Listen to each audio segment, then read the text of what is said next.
the purpose of a far infrared sauna is to vibrate the water molecules and increase body temperature.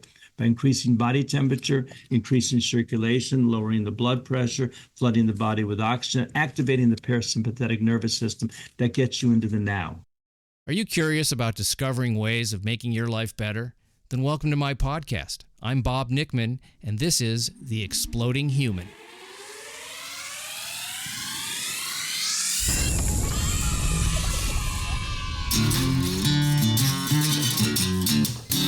Listen in while I talk with all kinds of people in the fields of personal growth, health and healing, alternative therapies, psychology, spirituality, environment, and the future.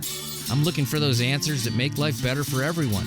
You'll meet cutting-edge practitioners, doctors, artists, filmmakers, business people, and those who have overcome challenges. The brave, the curious, anyone who is out there helping us humans to explore, expand, and explode. Hey, welcome to The Exploding Human. My name is Bob Nickman. My guest today is Phil Wilson, and we're going to be talking about the far infrared sauna and its many benefits in body, mind, and spirit. Phil has a fascinating story. He was a mathematician who spent 5 years studying the history and philosophy of mathematics in graduate school and later went on to teach. Then in 1970, he had an out-of-body experience, which transformed the way he looked at the world and sent him on a path to exploration in holistic health, and he opened a health food store. Later on, he discovered the far infrared sauna, and we're going to be talking about the many benefits of that frequency of light emitted by this sauna, which he promotes, which is the latest in sauna technology. But at the beginning of the episode, we actually didn't even get into that. We started talking about the concept of living in the now, the parasympathetic nervous system, and the importance of connection to the earth and other people. So while we are talking about the far infrared sauna, we're talking about something with a little bit more depth and humanity than just a product. I really enjoyed talking to Phil. I think you're going to enjoy listening to his story. So let's jump into it. This is Phil Wilson. Phil, good to see you. Thank you for being on the show. It's a pleasure. I love sharing things that I love talking about things that I love and sharing it. But of course, I don't want to get away from the most important thing is it's being in the present moment, experiencing the now. And then that's what life is about. It's learning to be in the now. You know, I just remember this friend of mine he goes, I had the most messed up thought the other day. And the thought was, as soon as I make $1 million, then I can start living in the now.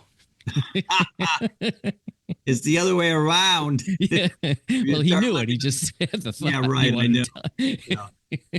No, but that's a big joke from, the last 50, 60 years, Yeah.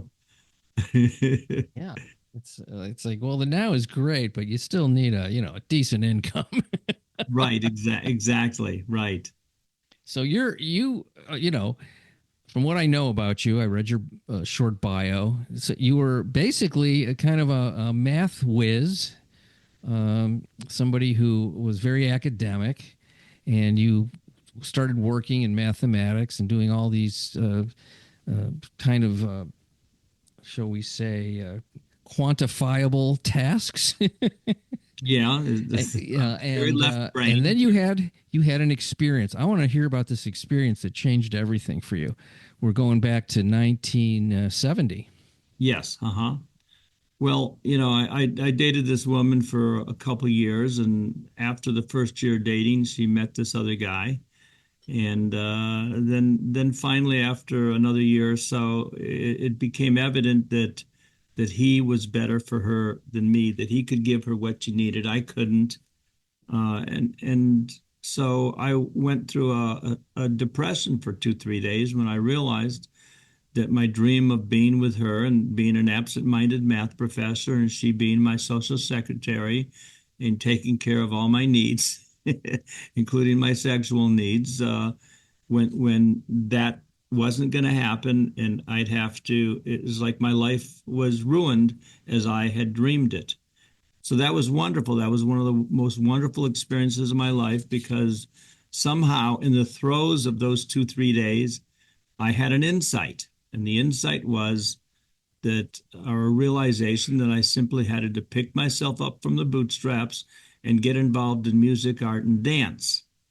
Now, a year and a half later, I looked at that backwards, or about a year later, and saw that there were a couple beings, two or three spiritual beings who had taken me out of my body and then showed me a great big area, about maybe the size of 9 indoor handball courts.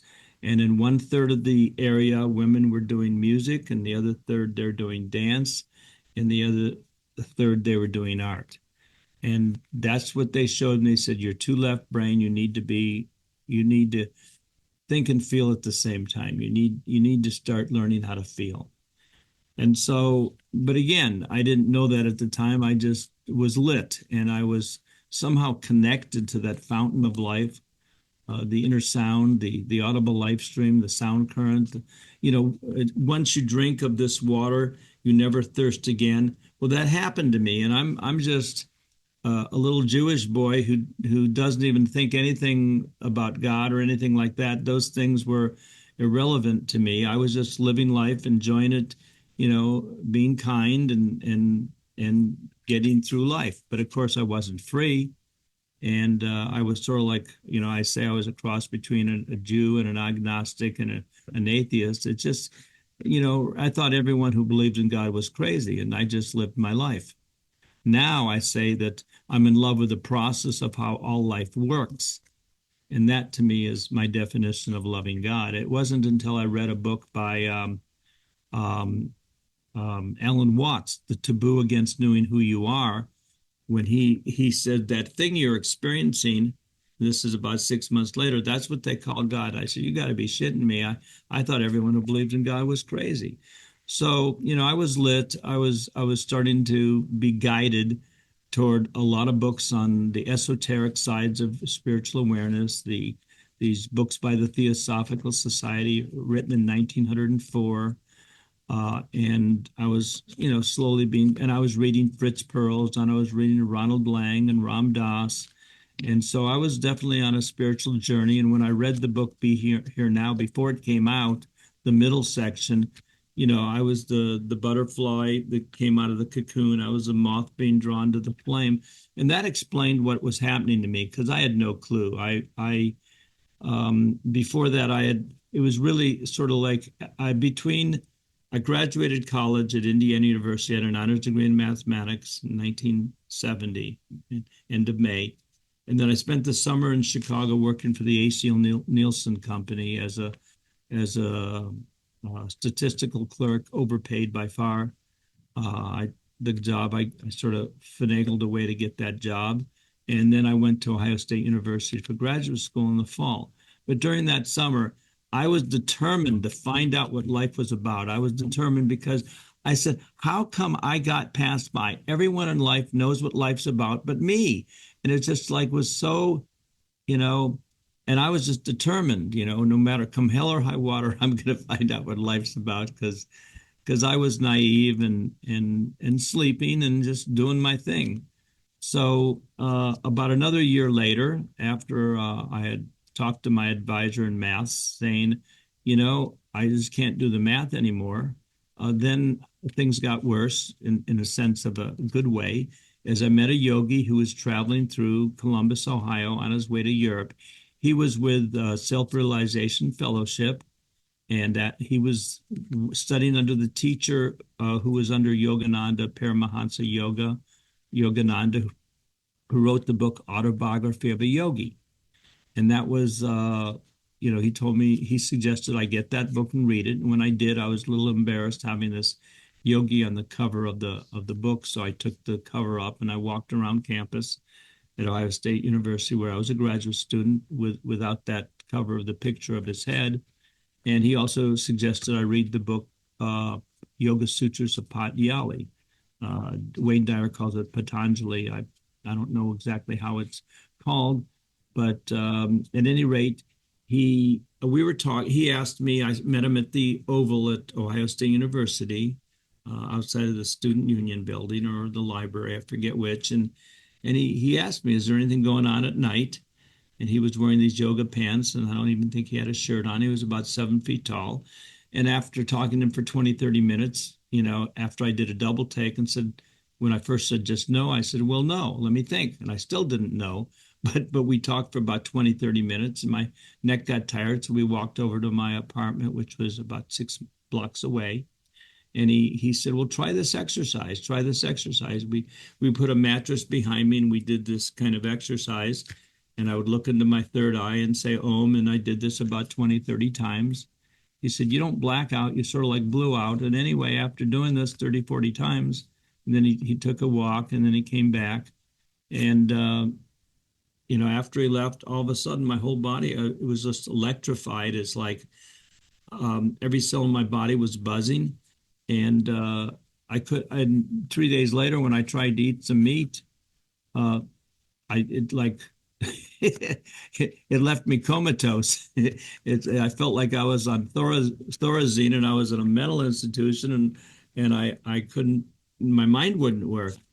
So after meditating for 6, 7, 8 hours, I started meditating on my own. I just taught myself. I mean, I didn't teach myself. There was nothing else I wanted to do because I'd had that out of body experience and was exposed to that. It's like, um, basically that water from whence you drink, you never thirst again. It's like almost being exposed, like it's like touching the hem of God's robe. It was more profound than I realized. And as a result of that, and then when I had the kundalini awakening, my whole body was electrified. My whole body chemistry was changed. Every cell in my body. And so when I ate, the guy his name was Charlie, and he basically said, that he was a fruitarian. So I didn't know what to do. I'd never been in a health food store in my life, except when I had eczema when I was a kid, and my mom took me to a health food store that was at that time very sterile to buy some rice cookies or something. But meanwhile, here I am, and I couldn't eat anything. So basically, I had to fast almost all the time. I went into the health food store. I learned all about the health, and I also had to study what the hell happened to me. And I found a book by Gopi Krishna about the Kundalini awakening, and that pretty much matched. My experience was a little bit different, but essentially was a kind of Kundalini awakening. And so sometimes I just say it was a spinal energetic experience.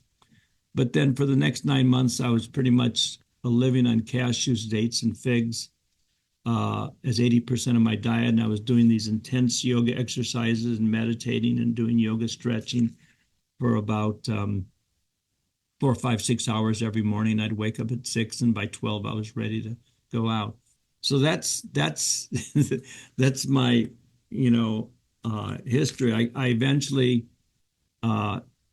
started stabilizing and getting balanced, and then I taught high school math for a year, and then I came back to go to graduate school. I did go traveling back in 1971 and a half or 72, sold everything I owned, and I was on my way to try to find someone who could tell me what to do next because I didn't know. I was teaching classes on creative consciousness in the here and now and yogi philosophy. I had become aware of Stephen Gaskin.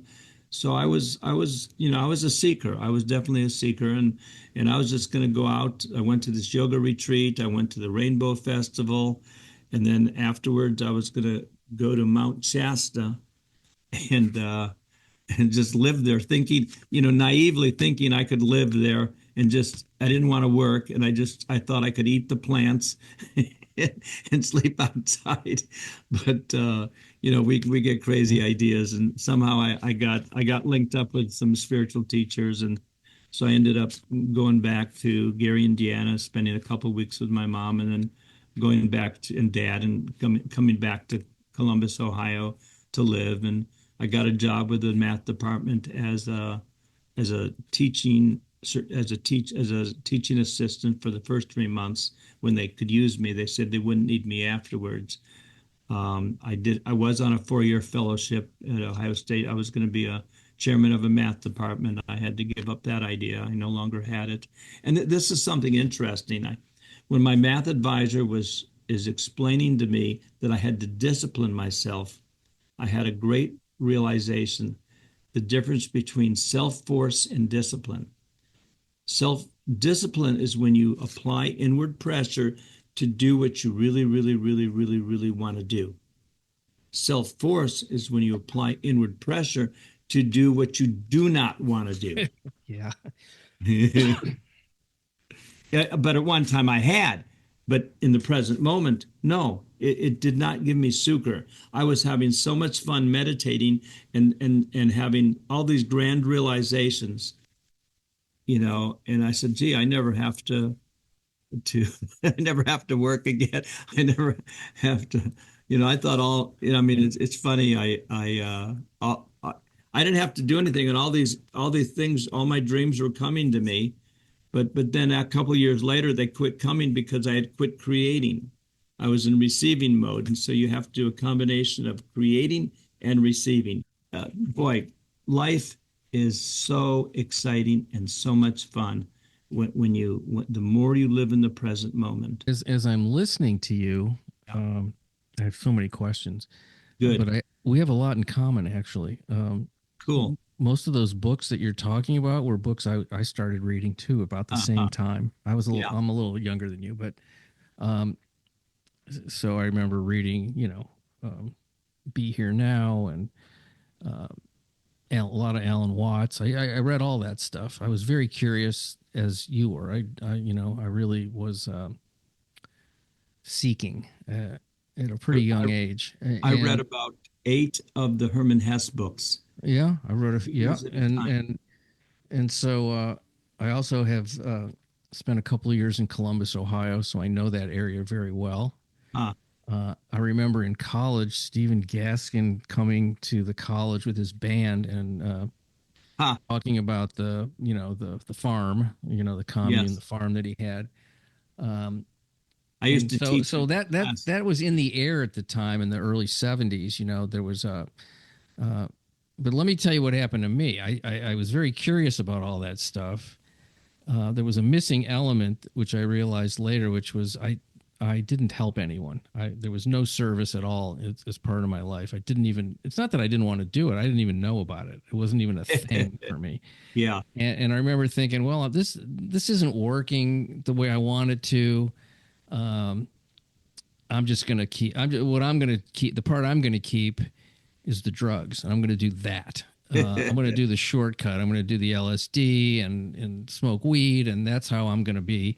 And of course, that's a dead end road. But this curiosity that you had. Were you into drugs at all? Were you like a hippie? Because this is all very hippie stuff that you're talking about for the time.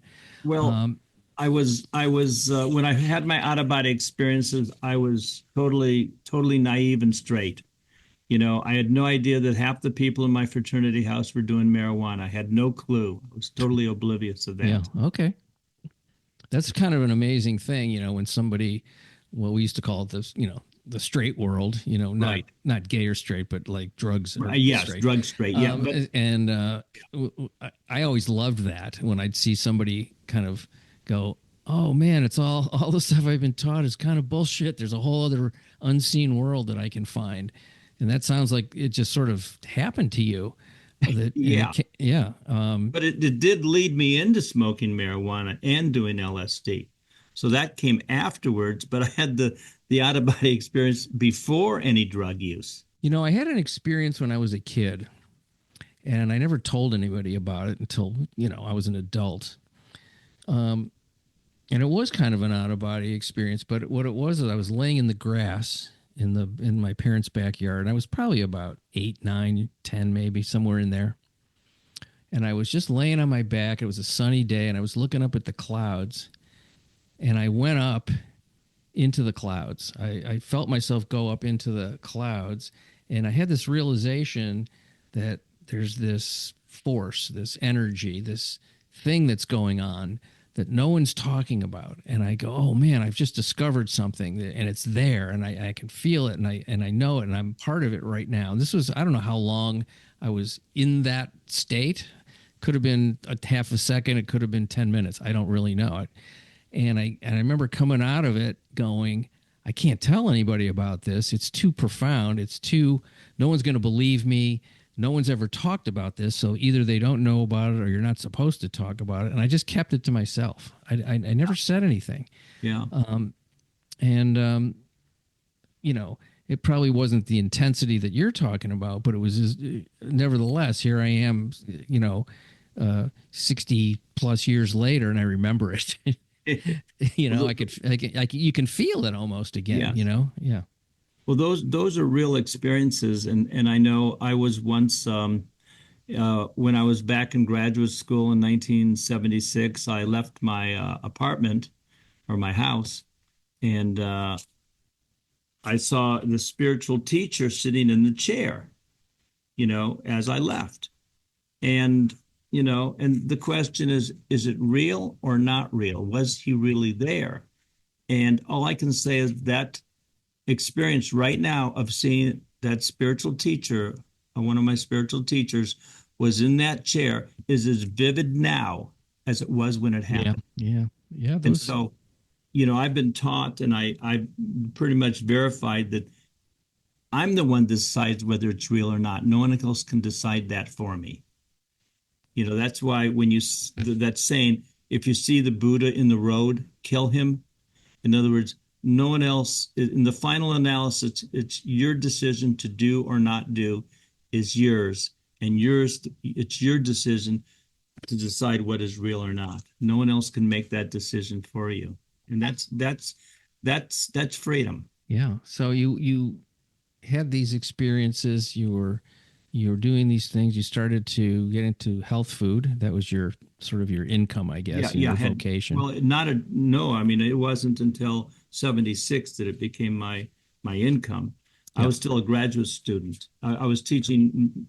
I was teaching math to pregnant girls in high school and a junior high school in Gary, Indiana. I did that in 73, 74. And then I went back to graduate school to get a master's degree that I didn't get and to get a teaching certificate. So I could have a ways to make money while I did my, like Newton, he worked for the post office, but he was a physicist, that was his, one's the avocation, one's the vocation. So I was just going to explore spiritual awareness, and that was my great joy. It replaced mathematics, having all the insights. Like in The Beautiful Mind, he just wanted one original thought in the movie with John Nash. But anyway, God, I've been so blessed. I've had hundreds of original thoughts, all these realizations, and that's what my book that's coming out this year is all about. A lot of those realizations. The name of my book is coming out is The Pictures of the Mind, and the subtitle is Freeing Yourself from Beliefs That No Longer Serve You. That's one of my favorite topics, as I was telling you, about belief systems and the things we believe. I don't believe in belief. Yeah, I know. It's I did a thing where I wrote down my beliefs about all these different areas of my life. I think I was in therapy at the time. And I did it, I decided to go through, what do I believe about money? What do I believe about people that have money? What do I believe about the way I look? What do I believe about the way people feel about me? What do I believe about people in power? What do I, all these different aspects to Right. Yes. And there were so many of them when I wrote them down that were laughable. They were so ridiculous. And I was, some of them were, or probably are still the same. I don't really know. I haven't really done it again. But I guess the realization that, all of these beliefs were created, born of certain experiences, but still created in my own mind. I adapted certain ways. Some were survival tools. Some were things that were taught to me. Some were societal, norms. If they're norms is not really the right word, but society ideas. And there's so many factors that shape a person and inform behavior. These thoughts. I mean, everything starts with a thought, really. I mean, nothing comes out of, it's like, well, before I talk, I'm thinking I'm going to keep talking right now. that's happening. I'm having that thought. We are creatures, right? And a creature is something that creates. And so we create our own universe. We're responsible for it. And when we realize that we're responsible for creating our life as it is right now, that's freedom. Because if we created this mess, we can get ourselves out of the mess. We're no longer a victim. We're the one that and again, the Paul Twitchell said, and this is one of my favorite quotes. He says, um, feeling impregnates thought with action. Mm. So it's like, there's you have, in other words, like in The Secret, they sort of, The Secret was great. I loved it, but they sort of didn't get to the real secret. Is you have to let go. So in other words, you don't have to do anything, but if you have a thought, and either I say to love that thought or to ignore it, and it will fade away. Like if you don't water a plant, it'll die. So basically, if you have a thought and you give it passion and then let go of it and do what you need to do, then you walk into your passionate thought. That's why I tell people, the judge ye not lest ye be judged.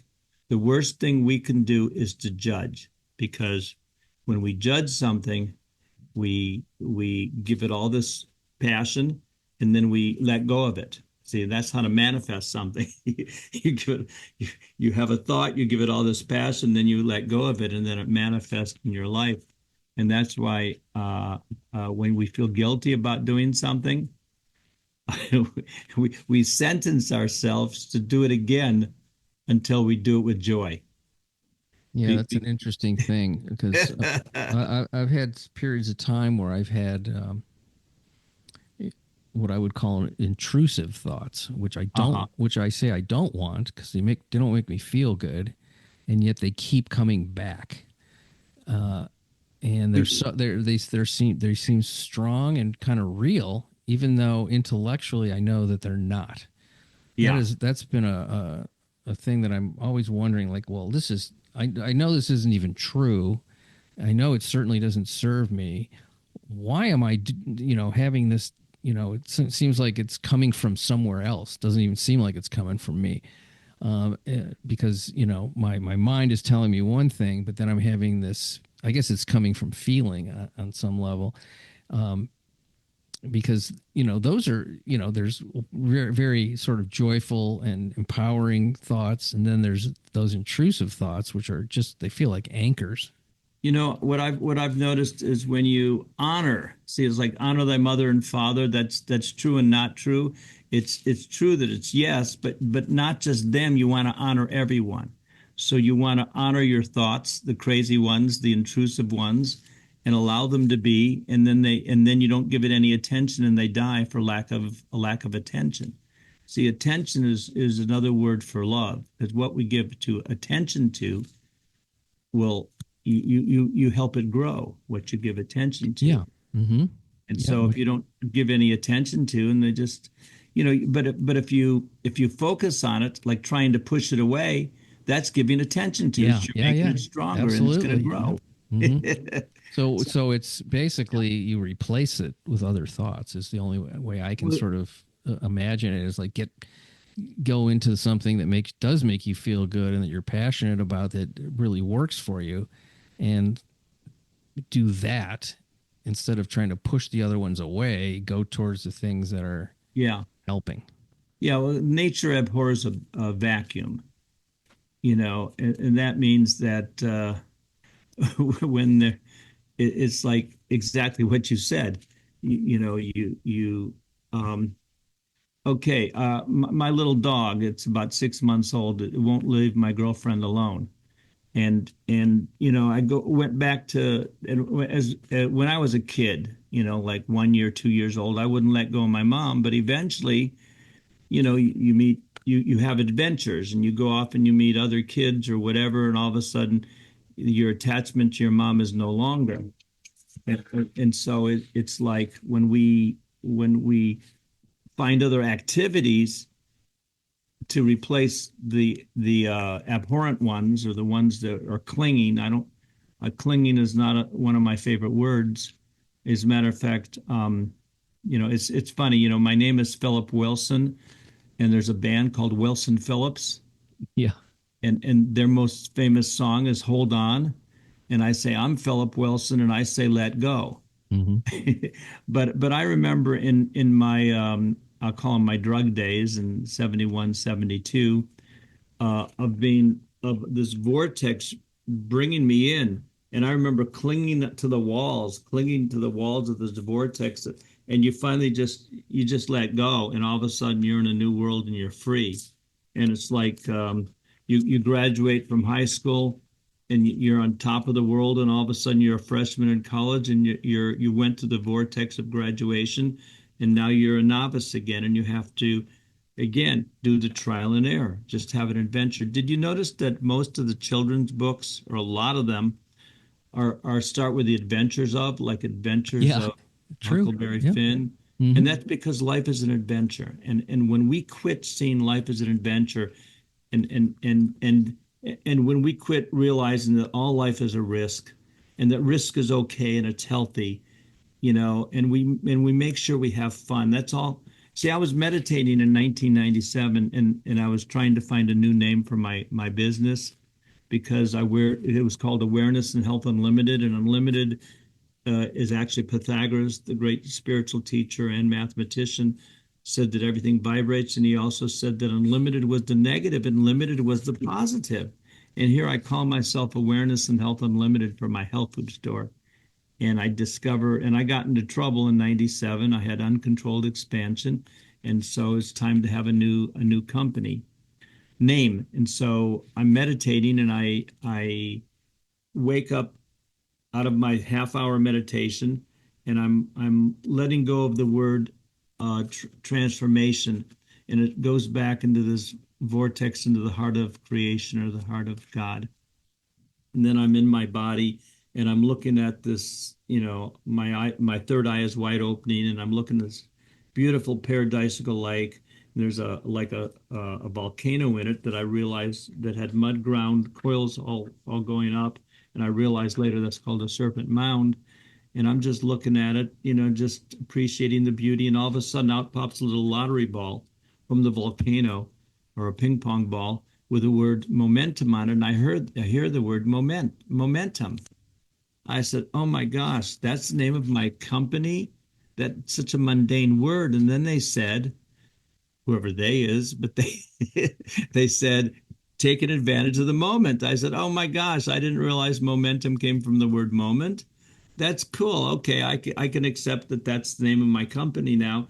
And I'm visualizing my stationery, and there's something missing.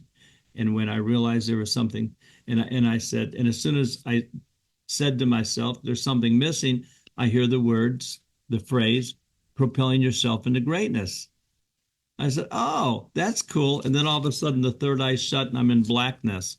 So I wrote those three phrases down. I found a database to write them in, and it took me 10 days to find that database to figure out what in the world I wrote, because I had no clue. But momentum, taking advantage of the moment, propelling yourself into greatness. See, taking advantage of the moment means living in the moment and being vigilant.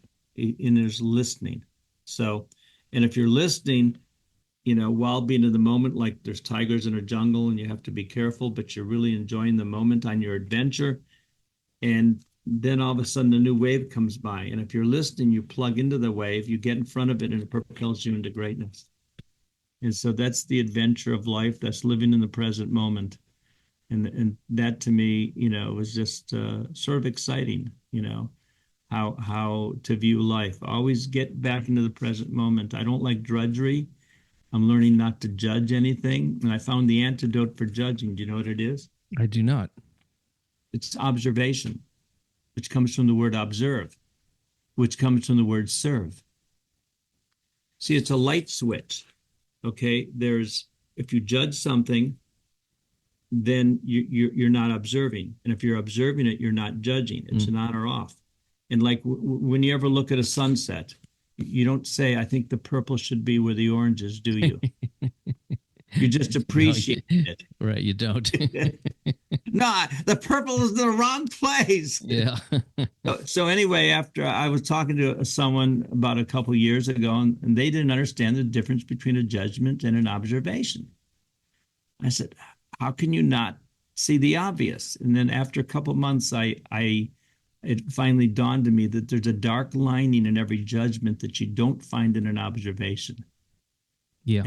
and that's a complaint. Yeah, it's an amazing thing of how many times a day, um, I'll just say me, but Yeah, people right. that I have, I won't even say judgment. I have a strong opinion, but it's a judgment. Yeah. That's stupid. Why is it,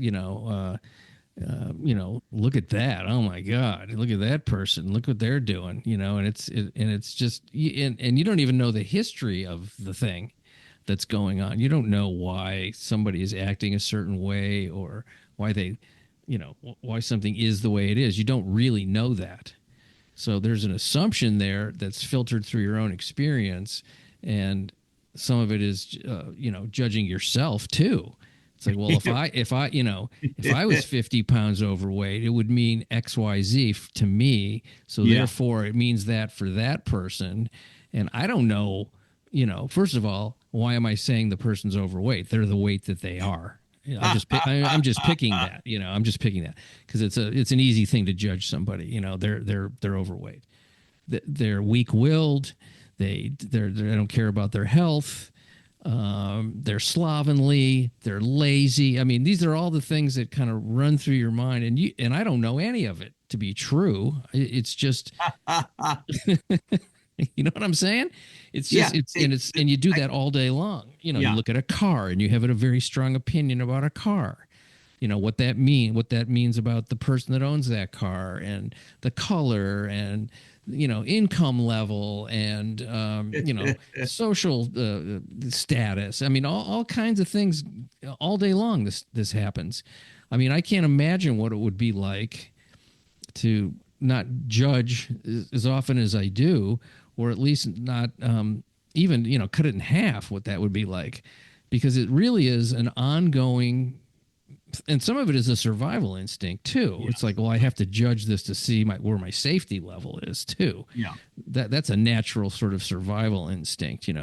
If somebody is walking toward me with a knife, I'm going to make a judgment that this person might be crazy and dangerous, and I'm going to get the fuck out of there. That's where we want to observe and get into the present moment. Like just as soon as you find yourself not in the present moment, get in the present moment and start observing. It's like a light switch.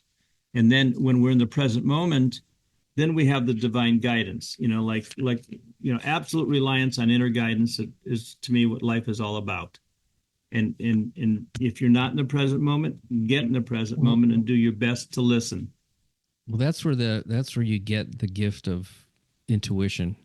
And yeah. You just intuitively know how to handle a situation. Yes. Sometimes you don't even know where it comes from. It isn't. You don't even need to know. No, you don't need to know, and No. It's not the intellect. It's something else. It's It's a energy, like you were talking about before. That everything is energy and vibration. Yeah. So I'm really enjoying this whole sort of philosophical, spiritual talk that we're having. But the other reason you're here. Yes. Is the health reason. And I want to get to that because I'm fascinated with this also. Right. And that you are now dealing's not the right word. You are now involved with infrared sauna. Can you explain a little bit about, and I was telling you earlier that I do a hot yoga, which is infrared heat, which heats objects. That's about all I know. And I know there's some healing properties, but is all infrared the same? How did you get involved in infrared? What does it mean? What about the vibration of infrared? What's how are you tying in some of these spiritual ideas with this? And maybe you're not. I think you probably are, though. Oh yeah. Tell me everything, Phil. Okay. Tell me everything. Well, I just finished a 45-minute interview where I talked, or actually sort of like a talk, where I talked 98% about the Relax Sauna and far infrared saunas. So I will try to put in 5-10 minutes in a nutshell and then we can maybe have another session where we can talk more about the sauna, and another session where we can talk about, spiritual ideas and Yeah. principles. Well, I love them both. So let's, Yes. yeah. So I opened up a health food store in 1980. I was selling herbal vitamins 76 to 80 full time. I expanded, started selling massage tools and like Chinese herbal formulas, medicinal mushrooms, green powders, essential oils, oxygen products, chlorine dioxide, all that I was selling in the 80s to health food stores. I was pioneering products, spirulina, chlorella, energy products for being creative that helped you because I didn't do coffee and I didn't do chocolate back then, and I needed other Chinese herbs, and I was selling Chinese herbal formulas to put my place in the right place where my mind and my heart were connected and where I was creative. And so then after selling massage tools for 20 years, I was selling at a biological dentist um, show in Las Vegas. And then the next day there was a spa show. I went there and one of my massage tool suppliers had a booth and they had this portable sauna. I said, oh my God, I can't believe there's a portable sauna that I could have in my home. I mean, you just think of how happy kids are on Christmas Day. That's how I felt because I never realized I could have a sauna in my home. And a year later, I bought it. And a year later, I get a phone call from Taiwan, where the Relax Sauna is made, not China, but Taiwan. And they say it took them 10 years to perfect the giving out of a specific frequency of far infrared ray energy that resonates and vibrates the water molecules. And that's the difference between a far infrared sauna and a regular finished sauna. But it took them 10 years of research. They use semiconductor chips and they have a double radiator. They put in a tent that has a silver lining on it, either on the inside or the outside.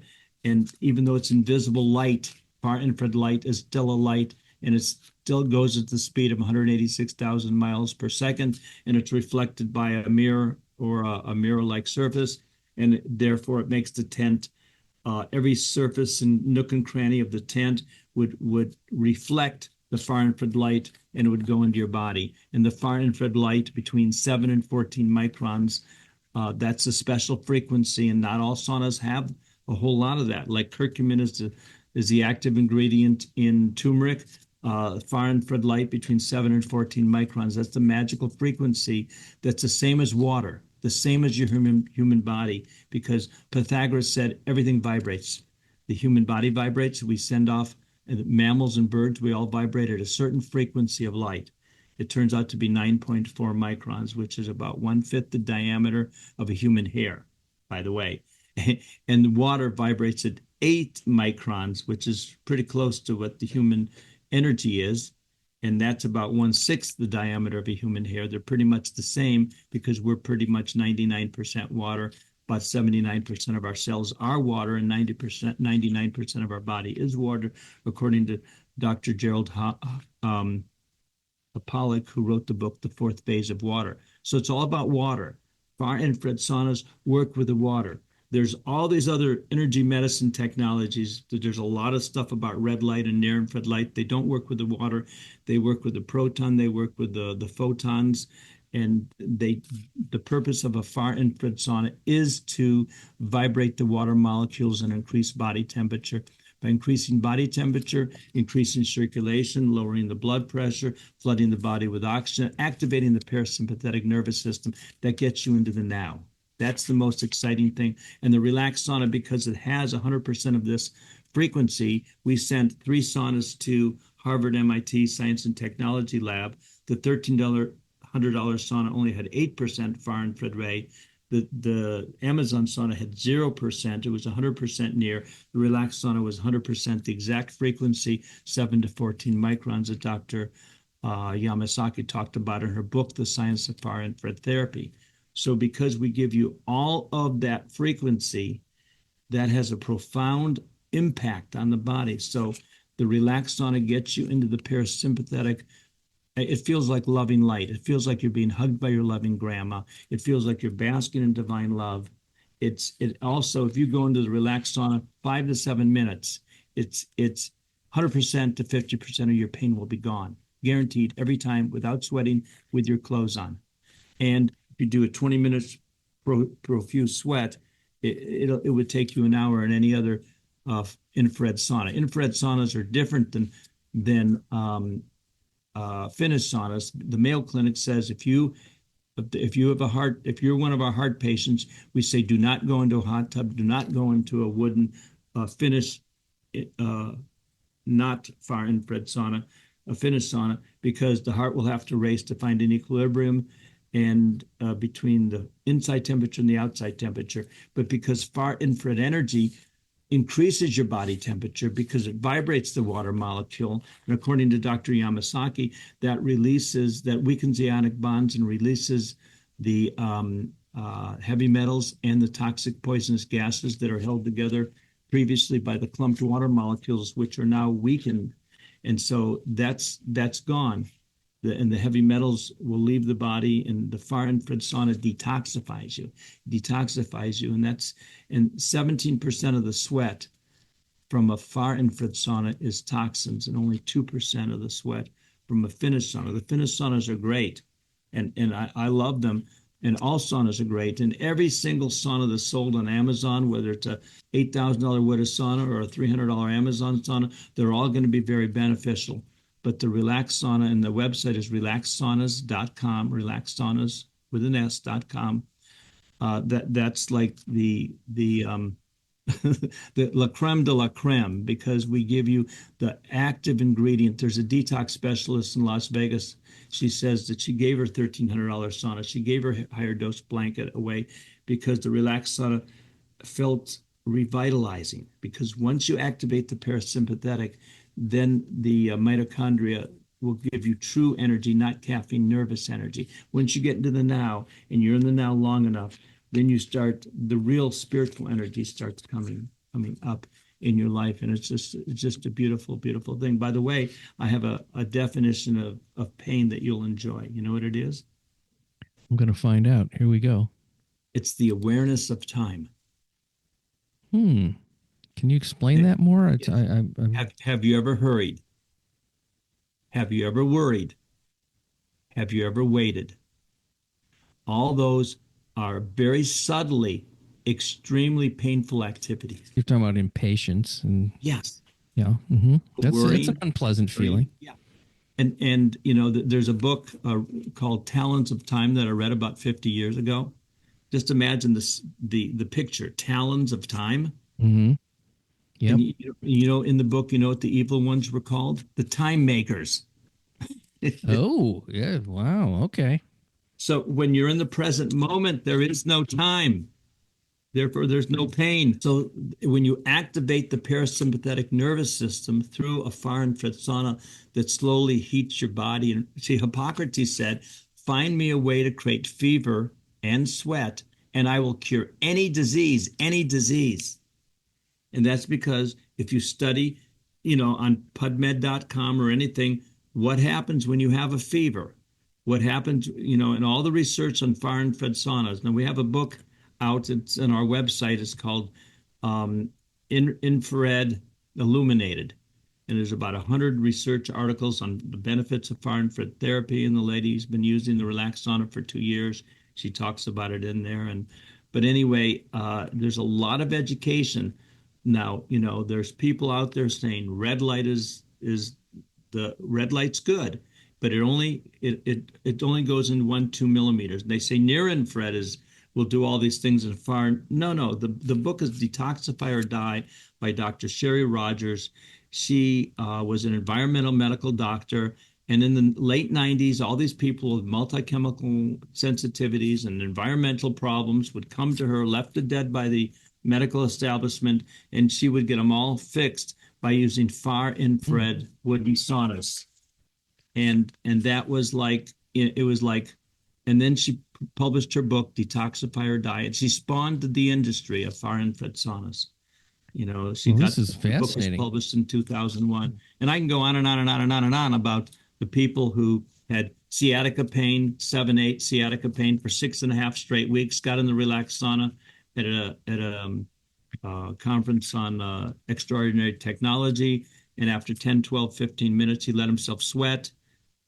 and all his pain was gone. That's I mean, he said, well, if I was a multimillionaire, I'd buy these for every single old age home I ever hear of. it's fascinating. I just did an episode on red light, which I didn't know much about, and that was, some pretty fascinating claims about what that can do. And you're saying this is even more powerful. Well, red light is good, like we were at a cryo conference on getting cold, like cold plunges and Yeah, going like cryotherapy and cryotherapy. yeah. We were at a Mm-hmm. conference. There were about 12 or 14 red light booths, 15 maybe. Mm-hmm. We were the only sauna there. There was a couple cold plunges, a couple, whatever. But the guy who wrote one of the best books on red light therapy, Ari Whitten, uh, he interviewed us. I mean, a lot. He said, "Well, why is your sauna different?" And we explained it, and he was so satisfied that he interviewed one of my people, and he sold over 100 saunas with that one interview. And so again, far infrared saunas do not conflict with red light. They augment it. Any Mm-hmm. energy medicine device you PEMF, microcurrent technology, ozone, hyperbaric oxygen, the relaxed sauna is their Robin if they are Batman, because they work better together. So and there's a lady who was selling microcurrent technology. And she said, "This is good. I think we want one in our place." She sent her partner over. Her partner had cancer 5 years before, and all the structure in her body, it was rebuilt itself. After 8 minutes, she felt that. One lady, and they said, "This will make our products that we sell even better." There's another lady whose husband owned they owned a $8,000 wood infrared sauna. I was at a mental health conference. She got in the sauna in a bathing suit for 30 minutes, came back an hour later and said, "Phil, after 8 to 10 minutes in the relaxed sauna, I experienced the deepest, most profound sense of relaxation in my Mm. life. In my life." And who wouldn't want that? Yeah, anyone with arthritis, sleeping problems. I've been doing this for 23 years, and I go into the sauna almost 20 minutes almost every morning. I met a lady, and she bought a sauna from 5 years ago. Re-met her about 4 months ago. She got in the relaxed sauna, gave me another testimony, but she says, I had really, really health problems 5 years ago, and the relaxed sauna fixed them all. And now I use the sauna 20 minutes at night, almost every night, and 10 minutes in the morning. I usually do it 10 minutes at night about 3 times a week and 20 minutes every morning. Sometimes I get out, take a shower, drink some more water, and then do another 20 minutes. And occasionally I'll do it 3 times, and I call that spa day for Phil, like I've been at the spa for 9 hours. And we've got Major League Baseball teams. The Dodgers used it during the World Series. We sent 2 saunas to them to Citi Field so they could use it against the Mets in the national championship. And I got a picture of the relaxed sauna being used by one of the players at Citi Field. So is this just physically, is it like a freestanding? You can see it behind me. Oh, okay. That black, it comes in a silver and a black. The silvers. So are you standing up in it? No, you're sitting down. Sitting in a bench or it's a something? chair. Your head sticks out. I'll show you, and I'll come back in 10 seconds. Okay. So Phil is walking over to this thing. Oh, I see. It's like he's sitting on a bench, and there's 2 doors on either side, and he's, I guess, closing the doors, and there's his head sticking through. Your head's not in there when it's happening. Your head's out. But did you see when I put the head in for a second? Yes. What was that, like a tenty kind of a thing there? Yeah, and so a lot of times I'll put my head in. Sometimes I'll check all my texts and my emails while I'm in the sauna. Oh. After 15 minutes, it'll get too hot and it'll quit working. Mm-hmm. And if people are concerned about EMF, the relaxed sauna actually, according to Dr. Yamasaki, the 7 to 14 micron frequency antidote to negative effects of EMF. We have 4 people who go into houses, making them safe EMF-wise. They all own relaxed saunas. Oh, okay. Yeah. As a matter of fact, one person has 14 different, little decals from different companies about protecting yourself from EMF. And he said the Relax Sauna radiator works better than all of them. So I tell people, if you've been damaged by EMF, then get a Relax Sauna. undo the damages caused by it. But usually the fear of EMF is 100 times more dangerous than EMF itself. That's what I was going to say. It's like, I was going to say, how worried do I need to be? Because I don't want to live that way. No. Well, If I'm living in fear, that's the worst thing. I don't. It yes. doesn't. I mean, I like to be aware, but I don't want to walk around afraid. The how much is a sauna like that? It's $1,700. Oh, that's not much. That isn't much. I thought it was going to be more. And the black one is 2,300. Mm-hmm. But once I said it was 17, and said 17,000. I said no, 1,700. But it is. You can take any $8,000 wooden infrared sauna, and I would say that therapeutically the Relax Sauna is 3 times more powerful because we have 1,400 watts, not 1,000 watts. We use a normal plug in any house, and we have 100% pure far infrared light between 7 and 14 microns, the active ingredient. And I don't think any wooden sauna has more than 50% of far infrared light, and probably closer to 25 or 30, because it's very, very hard to make. And because we use computer technology, we're able to do what was said to be impossible, to give you 100% pure far infrared light coming out of the radiators. Yeah. Well, I would love to try it one time. Hey, if anyone wants to purchase a Relax Sauna, I've got a discount code. I named it after you. It's called Nick 100. Oh, okay. so if they go to relaxsaunas.com and they put in the code and they go to checkout and there's a place for a discount code, you put in NICK, doesn't mean whether it's lowercase or capital, doesn't matter, and then 100, no space, and they'll get $100 off a Relax Sauna. So if they type in 1,000, it'll give them 1,000 off. Some people have tried that, but it didn't work. I mean, that's what you call a genius. That's creative. I applaud people like that who think like that. Let's see if it works. Yeah, right. It's worth a try. Now, is there any other destinations on the website or other types of website? What do you have if people want to contact you, or is it all at that location? No, they can. My information isn't necessarily on the webpage, but I can put it right now. It's my email is Phil, PHIL, at relaxsaunas with an S.com. And, they can contact me that way. They can even call me on my phone. Right now, I'm still not that famous. 626. So it's a Pasadena phone number, 626-200-8454. And it's Phil at relaxsaunas.com, or they can go to relaxsaunas.com, or they can go to YouTube and put in Relax Sauna testimonials. There's about 1,000 testimonial interviews. Like I'm just, this is the way I am. I've been doing shows for 22 years. I've done over 500 shows, and people go in and they start raving about it. Like I tell people, if you could be a fly on the wall and listen to all the things that I've heard people say after they've been in the Relax Sauna for 5 or 7 minutes only, about all their pain going away or half their pain, or all these, one person's heart chakra opened up. Miracles happen. I've seen 30,000 miracles out of about 150,000 people I put in the sauna. And some weekends we do 3 or 4 shows. I've got about 10 or 15 or 20 people, some very, very part-time who work shows for me.